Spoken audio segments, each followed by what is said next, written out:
Who would have ever thought that in 2025 we would be talking about a gold squeeze? With gold prices trading at near an all-time high, that's exactly what's happening in London and the Bank of England. Let's talk about it as we explore.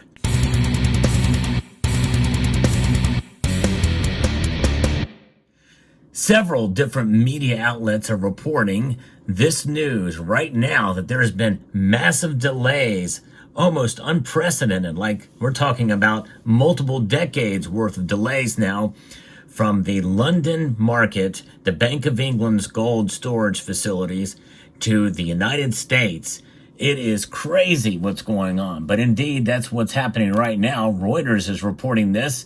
London bullion market players are racing to borrow gold from central banks, which store bullion in London, following a surge in gold deliveries to the United States on speculation of potential import tariffs there.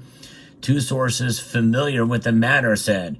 So right now, we are literally on the eve of an announcement of whether or not tariffs are going to be placed on China and Mexico. Likely they probably will, but will gold and silver play a part in that? Well, they're really scared that they are. Now, could this turn out to be one big nothing burger? Perhaps so, but right now there's panic, at least in some of these even major media outlets, such as the New York Post is reporting on this as well. And I think this all stemmed from the Financial Times, but I was not able to open up that article. But nonetheless, there has been a surge of gold from London into the COMEX that started after the pandemic, but it is now ramping up again in grand flare. Now, one thing that we have to wonder is, could this lead to a potential default in the London market?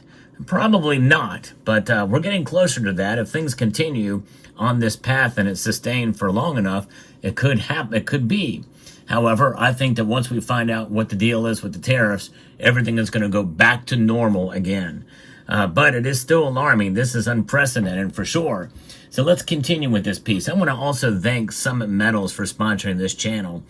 And so the minimum waiting time to load gold out of the Bank of England, which stores gold for central banks, has reached between 4 and 8 weeks. That's about a 2-month delay, up to a 2-month delay that we could see here. In normal times, the release is about a few days or at a week at the most. Now, the Bank of England has not, commented on this, and U.S. President Donald Trump has not mentioned precious metals in his tariff plans, but the risk has been enough to boost gold deliveries to New York as part of the market sought to hedge its positions on the U.S. COMEX exchange, and in part sought to benefit from a jump in the price premium of COMEX futures over London's spot price. And that is part of it as well. It's kind of an arbitrage trade. We've seen much of that in the silver market as well. Now it's extending to the gold market. This very well could send gold prices continuing to climb up, and part of what has kept the prices high for as long as they have. This is something else. Now, London is the home to the world's largest over-the-counter gold trading hub, where market players trade directly with each other via an exchange. And a lot of the gold that's traded there literally just moves from one vault to another, or just labels are put on the gold and say, okay, this pallet of gold now goes to Singapore or some other country that it's stored. But this is physical gold being loaded up on airplanes, jetliners, and sent over to the United States. And the COMEX, it is patriated here to the U.S., and that patriation essentially means it would save it from tariffs. Now, what's going to happen if these tariffs come into play and gold's not a part of it? Well, likely it'll go right back to London again. The cost to ship it back has got to be a pretty high dollar, which means money is going to be spent either way, and but they're going to save on tariffs. It is kind of a thing I don't fully understand, because the cost of shipping it, of course, depending if they're as part of commercial flights, it would be a lot less to do, but the manpower to load up all that gold and send it over there, it makes me wonder. But the key with the Bank of England is that they are not a commercial vault. So not prepared to handle the onslaught of gold borrowing banks are requesting from the central banks, according to Robert Gauthier, an industry expert and former head of precious metals at Coach Supply and Trading. The size of the so-called Loco London Free Float, the amount of gold readily available to the London over-the-counter market stored in London, has fallen after the jump in supplies to New York. So this is going to New York. I assume some of it's going to Chicago as well. But the Loco London Free Float, say that 5 times fast. By the way, stay tuned because I'm going to show you some new gold that I just purchased here towards the end of the video.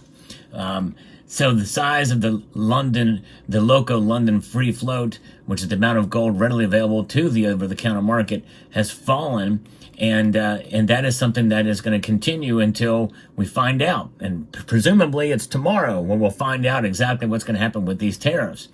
Over the last 2 months, 12.2 million troy ounces of gold were delivered to COMEX-approved warehouses, raising stocks there by 70%. To 29.8 million ounces, which is the highest since August of 2022. There's a lot of gold in the COMEX, folks. And in fact, there wasn't nearly as much in 2019 until the pandemic hit. Some of it has flowed out, but there's a lot of gold in there for sure.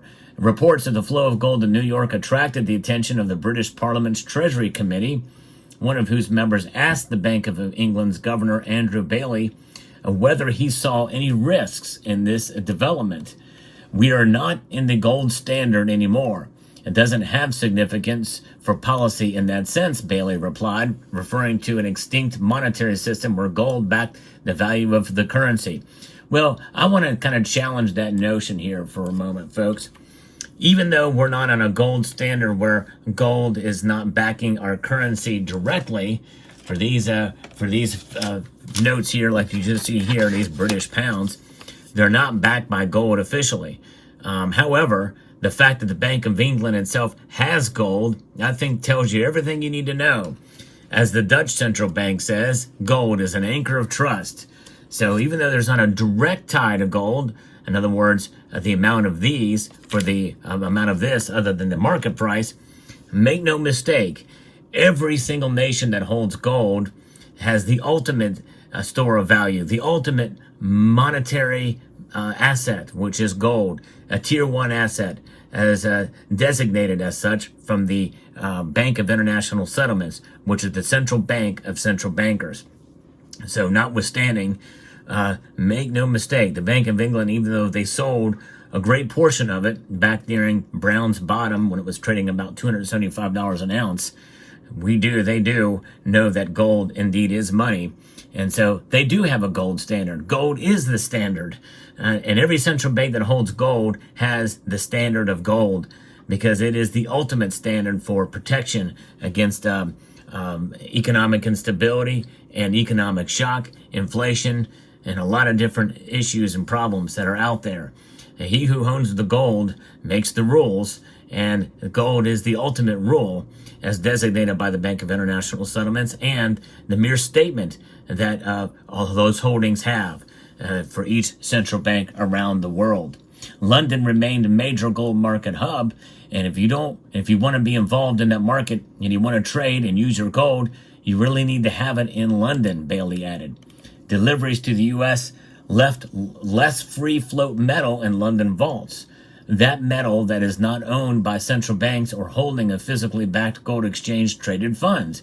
This in turn boosted demand from players in London who are ready to lease their gold and make it available to the over-the-counter market.